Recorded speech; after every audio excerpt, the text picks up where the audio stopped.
baga dhuftanii kutaan har'aa kunis waa'ee jecha akkaan barbaachisaa ta'e kan need jennee ilaalaa turreeti. Kutaa kana keessatti fakkeenyota akkaan barbaachisaa hamma tokko erga ilaallee booda baay'inaan gaafii irratti xiyyeeffanna. So gaafilee waliin hojjennutu jira jechuudha. So hamma xumura viidiyoo kanaa yoo nu faana turtan waan baay'ee akka irraa barattan nan abdadha. Isin immoo gama keessaniin barreeffachuu fi qo'achuus hin dagatinaadha. Akkasuma viidiyoo kana like fi share gochuus akka hin daganne. So amma suduudhaan gara barumsaa seennu. Fakkeenyi inni jalqabaa akkaana jedha. Sana irratti hojjechuu qabdaa jedha. Sana irratti maal gochuu qabdaa? Hojjechuu qabda. Akkamitti jenna kana? You need to work on that. You need to work on that. Asirratti yoon si need to si barbaachisa. Maal si barbaachisa jechuu jirra? Work. Hojjechuu maal? On that. Wanta isaan irratti hojjechuu si barbaachisa jechuu jirra jechuudha. Dafnee jechuudhaaf you need to work on that. You need to work on that. Akkasii jettanii jechuudha. Kuni callisuun barbaachisaa jedha. Callisuun maal Ingiliffaan? Barbaachisaa ni beektu. Isaan idii kana fayyadamne jechuudha. So we need to stay quiet. We need to stay quiet jennee jechuudha. Quiet jennaan hima kana yeroo jecha kana yeroo dubbifnu quiet jennee dubbisna. So we need to stay quiet. Asirratti hima kana gaafitti deebisuu barbaanne mallattoo gaafii asiin keenya. Okay? Deebisnee gama duraa kanaan do finne jechuudha. Do asitti yoo barreessine do we need to stay quiet? Callisuu nu barbaachisaa? Yookiin callisnee taa'uu nu barbaachisaa jechuu jirra jechuudha. So akka amma taa'u kanatti immoo we need to stay quiet yeroo jennu callisnee taa'uu nu barbaachisa. We kana zayitti hojii jirtan they need to stay quiet. Isaan callisuu isaan barbaachisa.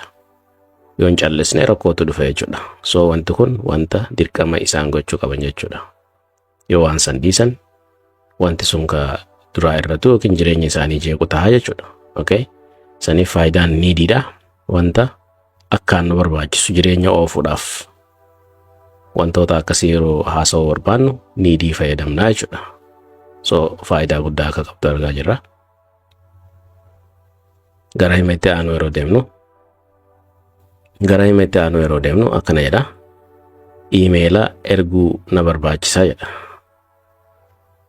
Email maali Ingiliffaan? Email isuma kana erguun maali? Jecha erguu jettu qofa beeknaan hima kana ijaaruu dandeessan jedheeti yaada. Erguun maali Ingiliffaan? Okay? Hayyee send jechuudha.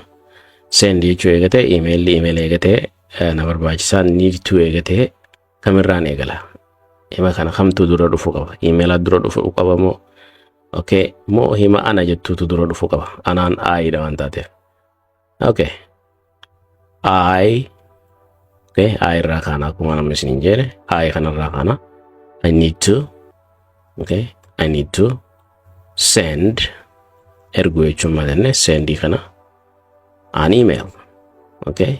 I need to send an email. Akkasitti dafneen. I need to send an email.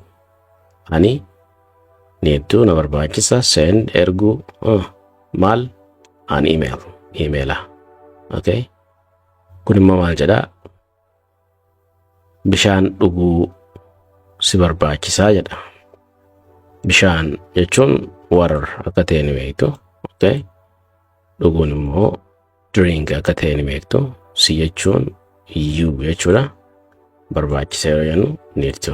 So akkamirraan eegala? You irraan eegala? Isa kanarraan ka'uu qaba jechuudha akka Ingiliffatti. You dha waan ta'eef kun. Subjectiin isa kana waa'ee isaati. So you jetteeti ati jettee eegaltaa jechuudha.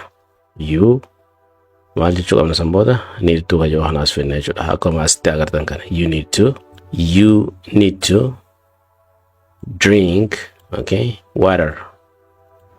Water jechuun bishaan jechuudha yookiin water jennaani. So you need to drink water. You need to drink water yeroo jennu bishaan dhuguu si barbaachisa. Gaafitti deebisaa hima kana. Akkami gaafitti deebistu? Do you need to? Okay.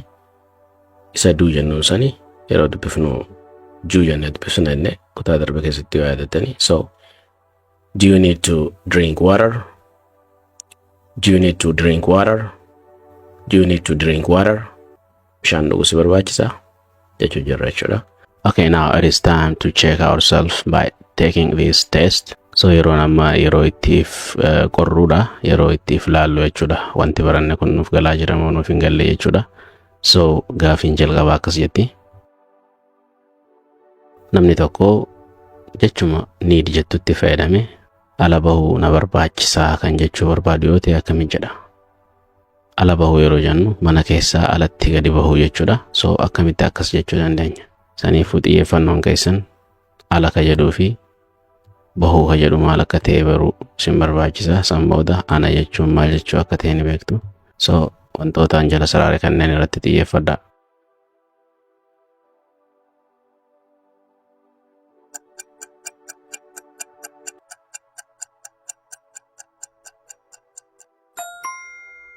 Deebiin isaa kana ta'a. I need to go outside. Tokko tokko yoo ilaalle I ka jenneen maal jechuudha? Ana yookiin na ka jennu sanii jechuudha. Need to jechuun na barbaachisa jechuu yoo ta'u I dha yeroo walirratti dabalamte I need to na barbaachisa maal go deemuu ka jennu kana jechuudha. So I need to go deemu na barbaachisa yoo ta'u hangaasi outside jennu outside jechuun ala jechuudha. So ala bahuu na barbaachisa yookiin ala deemu na barbaachisa jechuudha. I need to go outside yeroo jennu gara afaan keenyatti yeroo deebi'u ala bahuu na barbaachisa jenna jechuudha. Ala deemuu na barbaachisa osoo hin taane ala bahuu na barbaachisa. Maaliif jechi go jettu deemuu ta'us so gizee afaan keenya yeroo afaan keenyatti dubbannu ala bahuu na barbaachisa jenna malee ala deemuu na barbaachisa hin jennu jechuudha. Kanuma ta'u garuu irra caalatti akkasitti dubbanna jechuudha. So haasawaa akkasii dubbachuudhaaf yookiin haasawaa akkasii gochuu yeroo barbaannutti I need to go outside jenna jechuudha. I need to go outside. Gaafiin lammaffaa akkanatti waan tokkollee fiduu na barbaachisaa. Nam tokko nama gaafii gaafataa jira jechuudha. Akka wantuma wayii wanta ta'e tokko fiduu akka isa barbaachisu ifirraa gaafachuudhaaf waan tokkollee fiduu na barbaachisaa jechuu yoo barbaade akkamitti jedha ka jedhudha gaafiin. Wantoonni isin irratti xiyyeeffattan asirrattis waan tokkollee jechuun maal jechuudha. Fiduu jechuun maal jechuudha. Naka jedhu ana jechuun ni beektanii kanallee ni beektanii. So sanirraa kan hafe walitti fidaa ijaaraa isin sakandii godhan.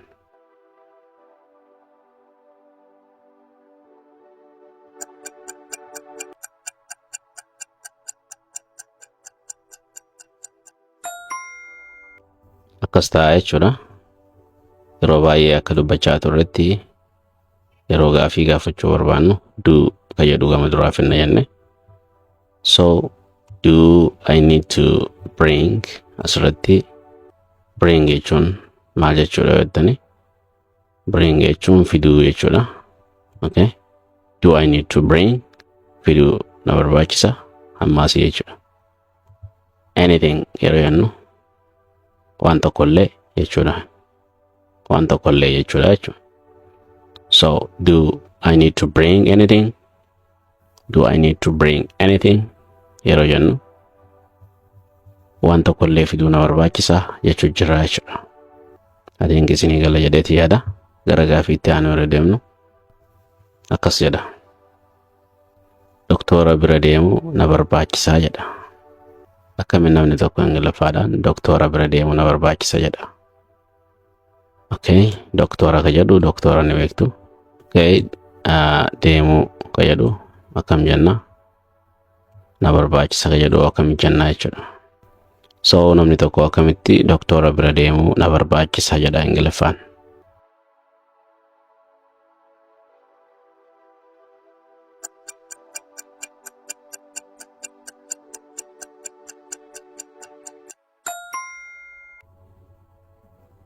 Okay, deebiin isaa akkana ta'a. I need to see a doctor. Asirratti jechi see jettu tuni maal jechuudha yoo jenne laaluu jechuudha. Okay. Jechi kuni laaluu yoo ta'e doktora laaluu na barbaachisa kan jedhu hiikaan daarektiin inni kennu. So garuu akka afaan Ingiliffaatiin namni tokko doktora bira deemuu na barbaachisa yookiin if laalchisuu na barbaachisa itti jedhu akkamii akkana jechuudha. I need to see a doctor. Isin immoo deebistanii nama biraatiin doktora bira deemuu yookiin immoo haakama deemuu isin barbaachisa jechuu akka itti dandeessan akkamii. You need to see a doctor. Nama dhibame tokko bira deemtanii nama haakima hin deemne yookiin nama mana yaalaa hin deemneen akkamitti doktora bira dhaquu qabda jettaniini akkana jettaniin you need to see a doctor. Yoo ifii keessanii ka fayyadamtan ta'e I need to see a doctor. Doktora bira deemuu na barbaachisa yookiin doktora if laalchisuu na barbaachisa jechuudha. Gaafiin inni itti aanu akkas jedha. Obsa qabaachuu si barbaachisa. Hima kana akkamitti Ingiliffaadhaan jenna. Obsa jechuun maal jechuudha Ingiliffaan? Qabaachuu si barbaachisa akkamii jenna jechuudha.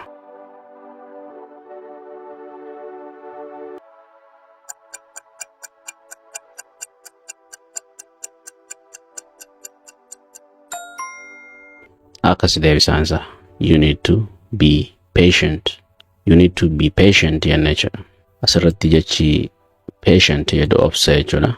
You need to be patient obsa qabaachuu si barbaachisa. Asirratti you need to be jechi jettu akka afaan keenyatti qabaachuu si barbaachisa yookiin nama obsa qabu tahuu biintun tahuu jechuudha. So nama obsa qabu tahuu si barbaachisa jechuun obsa qabaachuu si barbaachisa jechuu waan ta'uuf.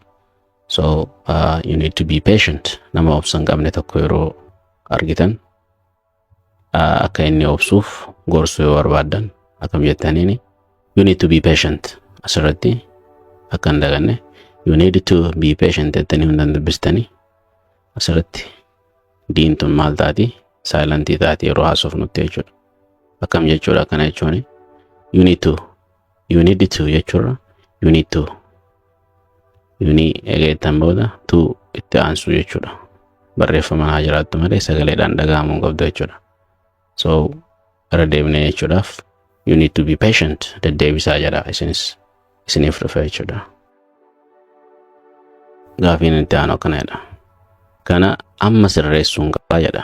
Wanta sirreessuu qabdu yeroo sanitti amma sirreessuun qaba jettanii yeroo lafaa kaatan Ingiliffaan jecha sana akkamii jenna yookiin hima sana akkamii jechuu dandeenya. Kana jechuun maalii ni beektu jedheeti yaada.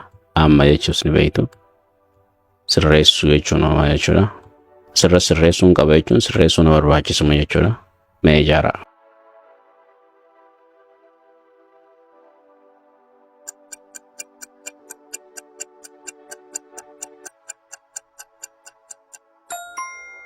All right. Akkaneen. I need to fix this now. I need to fix this now. Akkasitti dubbifna jechuudha. As keessaa jechi amma irratti xiyyeeffachuu feenu isa kana. Fix jechuun maal jechuudha? Wanta bade sirreessuu jechuudha. Wanta cabee yookiin urate yookiin waan fedhe kan bade san sirreessuu akka hojjetu gochuu jechuu deebisne. So tokko tokkoon kan ilaallu yoo ta'e ani jechuudha. Kana jechuun ani jechi jedhu as keessatti eessatti ibsame afaan Oromootiin. Kana amma sirreessuun qaba. Ka qabu sun eenyu sihi jechuudha. Saniifuu anaatu haasa'u jira jechuudha jecha sana.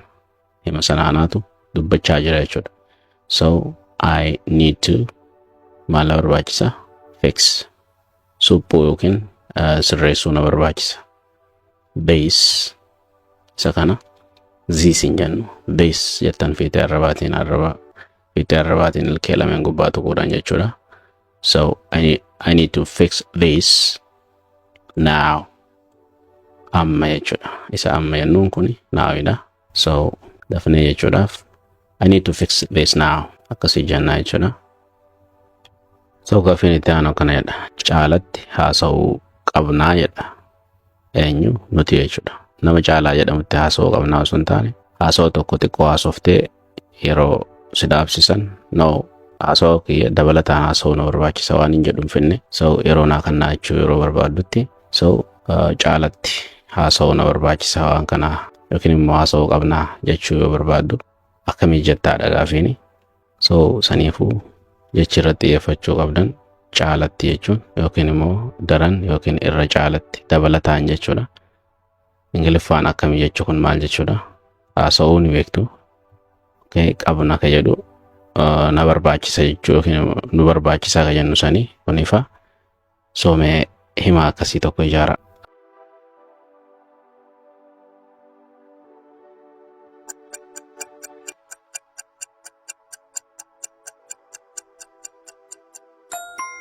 I hope ijaartan jedheetiin abdadda. So deebiin isaa akkana we nuti kan haasaa jiru nu ta'uu isaa maalirraa barree qabna isa jedhu kana jechuudha. Yoo ana ta'e qaban jedhaa miti so qabna yeroo jennu nuti jechuudha. So nutiitu waan sana haasaa jira jechuudha.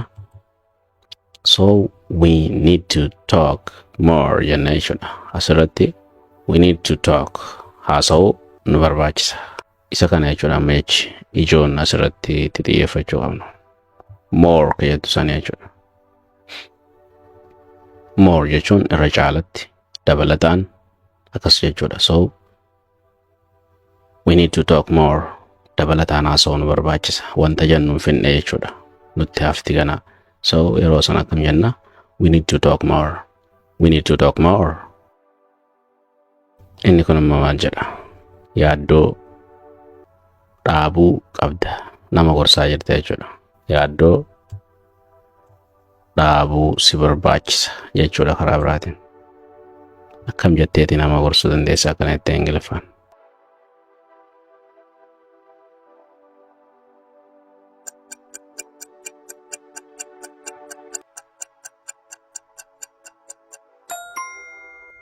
Deebiin isaa akkana. Akkuma beekamu you need to ngaasii beekamaadha. Si barbaachisa maal stop yookiin immoo stop jechuus ni dandeenya. Dhaabuu jechuudha. You need to stop dhaabuu si barbaachisa. Worrying jechuun yaadda'uu yookiin immoo dhiphachuu jechuudha. Yookiin immoo himuma kana karaa biraatiin yookiin jecha biraa fayyadamnee akkamiin jenna? Amma asii ofne jechuudha. You need to stop bothering yookiin immoo bothering. You need to stop bothering. You need to stop worrying jenna jechuudha. Karaa biraatiin akkasitti deebisne jechuudha. Karaa lachuutu akkasii jechuu dandeenya jechuudha. Inni kun immoo gargaarsa na barbaachisaa jedha. Namni kuni gargaarsa namarraa barbaadaa jira. So Ingiliffaan akkamittiin gargaarsa na barbaachisa jechuu danda'a gaafiin. So tokko kan irratti xiyyeeffattan yeroo hima kana ijaartan gargaarsa ka jedhuu fi na ka jedhus akka keessaan daganne barbaachisa ka jedhus.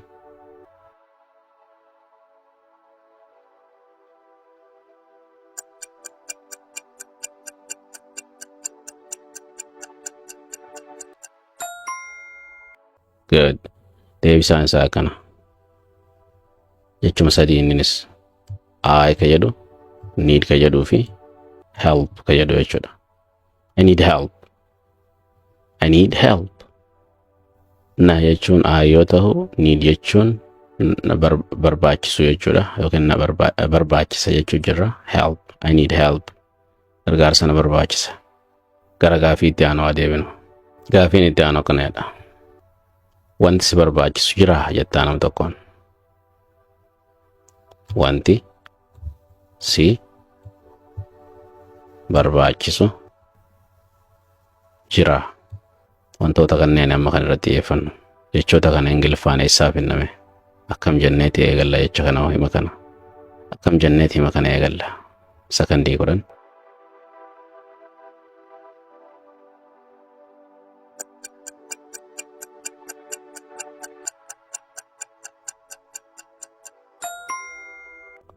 So yeroo hundaa'u wanti isin dagachuu hin qabne tokko mallattoo gaafii kana yeroo agartan gaafii gaafatu jirraa miti hima san eegaluu dura jecha duu jettu fidattan akka gaafii gaafattan isin gargaaraa jira jechuudha. San booda hima kana kan haasaa jiru eenyu jedhu laaltan wanti si barbaachisu jira si jechuu jira jechuudha. Wanti si jechuun Ingiliffaan yuudha miti. So do erga jenne you itti aansinaa jechuudha akkuma agartan kana. Jiyu asirratti do haa jennu malee yeroo yeroo akka himatti haasofnu duun tunis gara juutti jijjiiramti. Isa sanis hin dagatinaadha. Pronunciation isaa eeguudhaaf jechuudha. So do you isa do you jennu kana do you need ammaasi do you need yeroo jennu si barbaachisaa jechuu jirra. Anything wantummaan fedhe yookaan si barbaachisu jira yookiin wanta si barbaachisu jira jechuudha afaan keenyatti yeroo deebisu. Anything wantuma fedhe wanta fedhe haa ta'u wanta si barbaachisu yoo jiraate jettee nama gaafachuu barbaadde akkasii jette jechuudha. Do you need anything? Do you need anything? Nam tokko gaafii kana gaafatame yes jedhe erga na barbaachisa jedhe what do you need? Namni sun deebisee maal barbaadda jedhaani. I need coffee please yoo jedheen maaloo buna na barbaachisa jedheen namni sun deebisee akkam jedhee gaafata. Do you need anything else? Wanti biraa akkas barbaachisu jira jedhee gaafii gaafachuu danda'a jechuudha. San booda yoo nun barbaachisne no thanks jennee deebisnaaf jechuudha. Gaafiin itti aanu akkanadha. Boqonnaa si barbaachisa. Siitu namaan jechaa jira jechuudha. Boqonnaa akka si barbaachisu sitti himaa jira jechuudhaan. Akkam jedhee boqonnaa si barbaachisa. Jecha sadiittiin fayyadamee jechuudha. Amma niidiin barbaachisaa akka ta'e ni beekna. You need to jennee eegalla. So boqonnaan maalidha? Isuma kana qofatti yaaduudha jechuudha.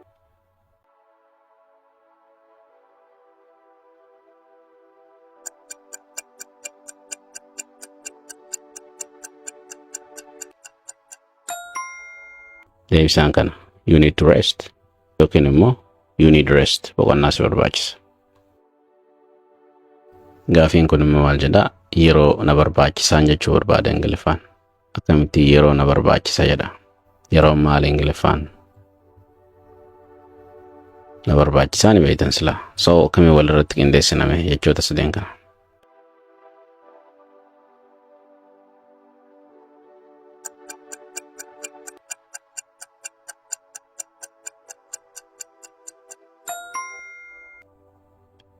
I need time. I need time. Yeroo na barbaachisa. Time yeroodhaan beektu. Gaafiin kun immoo kana caalaa si barbaachisaa. Kana caalaa si barbaachisaa jettee yeroo gaafii nama gaafattu Ingiliffaan akkam ta'a? Kana caalaa fayyaduu fi si fayyadu barbaachisa fayyaduudha jechuma sadii kunis.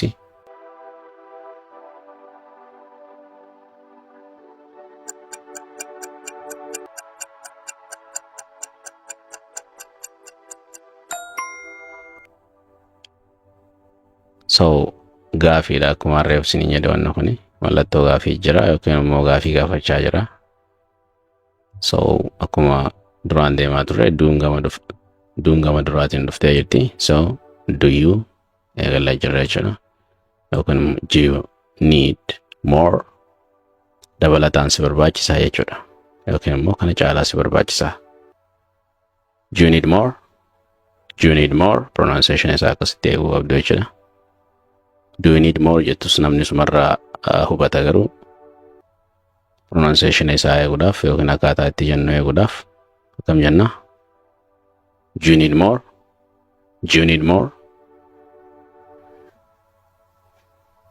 Asirratti gorsa na barbaachisa jechuu barbaanne akkam jenna? Gorsa na barbaachisa waanuma lama jechuudha. Gorsi maali Ingiliffaan? Kan jedhu mataa keessan dhufa jechuudha. Sakandii godhan itti yaada.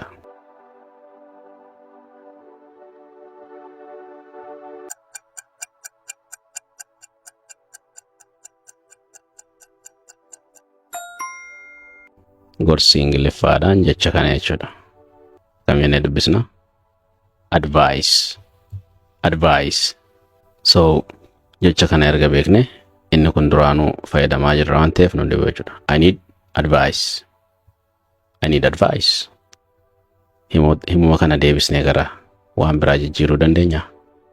Gorsa si barbaachisa jedhame himuma kana deebisa. You need advice. Gorsa isin barbaachisa deebisame. akkasuma you need advice jenna maalifi yuun nama tokkoofis nama baay'eefis waan taatuuf yeroo san si haasa'u jiruutu murteessa jechuudha. Nama tokkoon jetta moo lamaan jetta isin ka walitti haasa'u jiru beekaa jechuudha. So lachuufuu ta'uun isaa beekamaadha garuu gorsa ishii barbaachisa deebisuudhaaf she need advice. Gorsa isa barbaachisa jechuudhaaf he need advice. Gorsa nu barbaachisa jechuuf immoo maal jenna we need advice. Gorsa nu barbaachisu jechuu barbaanne immoo we don't need advice. Isuma kana ani gorsa nan barbaachisu jechuu barbaanne I don't need advice. I don't need advice jennee jechuudha. Yoo feene immoo gorsa kee nan barbaachisu jechuutti jijjiiruu barbaanne I don't need your advice. Your jechuun kee jechuudha. Gorsa isaanii nan barbaachisutti deebisuu feene I don't need their advice. Salphaadha jechuudha. So gara adda addatti jijjiiruudhaaf yaalii godhaadha. Erga fakkeenya kana qabattan maaliif jennaan faayidaan nuti wanta kana ilaaluudha. Wantuma jecha I need advice jedhu kana qofa qabattanii isuma qo'achuu osoo hin taane erga isa kana qabattanii kan biraa uumuu danda'uudha jechuudha wanni irratti xiyyeeffachaa jirru. So don't forget to do that. San gochuu akka hin daganne jechuudha. Yeroo hunda namni qo'atu yoon akkas godheyoo yoon akkana godheyoo jechuutu mataa keessa dhufa. Yoon qo'anne immoo wanti sun sammuu keessan dhufu waan ta'eef so jabaattanii qayyabachuu yookiin qo'achuu qabdu. Yeroo san akkasii gaafileen adda addaa mataa keessa isin dhufte jechuudha. So gara gaafii ta'anii yeroo deebinu kun si barbaachisaa jettee nama gaafachaa jirta. Kun jechuun maalii fi si jechuun maali, si barbaachisa jechuun maaliidha gaafiini. Sakandii kudhan.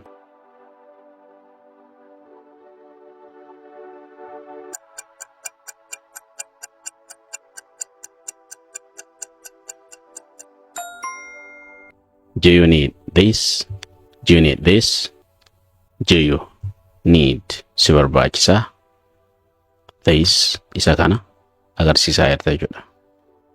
This kan jennu kana wanta tokko kan nutti dhiyoo jiru yeroo agarsiisnu jechuudha. Wanta harkaa qabnu wanti sun immoo meeqa tokko jechuudha. This gosa kana kan fayyadamnu. Okay. Do you need this yeroo jennu kana si barbaachisa? Deebisaan kee no I don't need this. Yookiin immoo si barbaachise yes I need this. Kana na barbaachisaadha jechuudha. Yaada kee na barbaachisa jedha. Yaada nama barbaadda taanaan yaada kee na barbaachisaa. Yaada naa kan ni jechuu jirta jechuudha. Yaadni namaa kun maali Ingiliffaan? Yaadni yookiin ilaalchi namni sun qabu jechuudha kan ati isarraa barbaaddu. Na barbaachisaa ni beektaa? Okay, hima san ijaarime.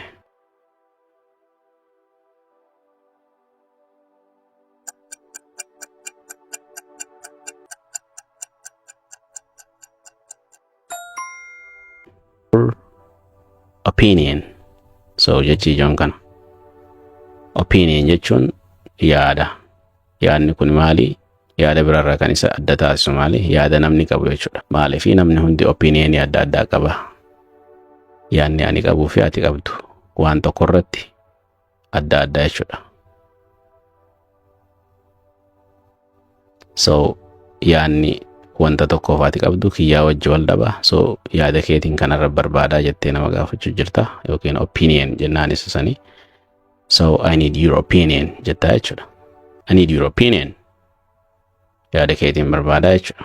Xiyyeeffachuu si barbaachisa. Xiyyeeffachuun maali? Kanarraa kaafee ni beektan kan biraa.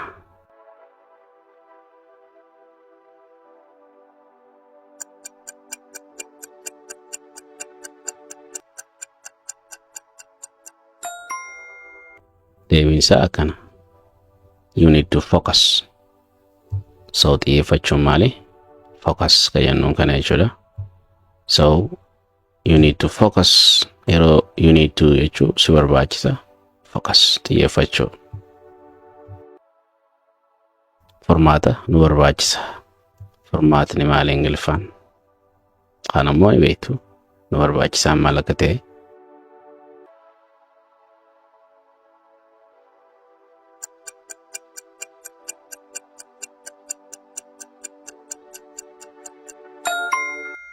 Alright, deebisaan isaa kana.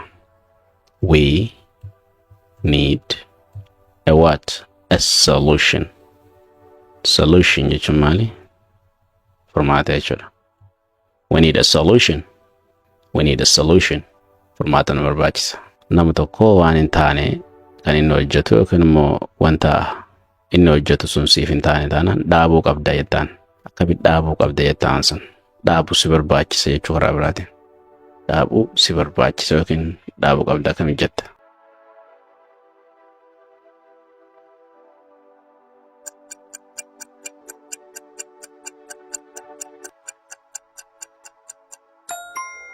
You need to stop.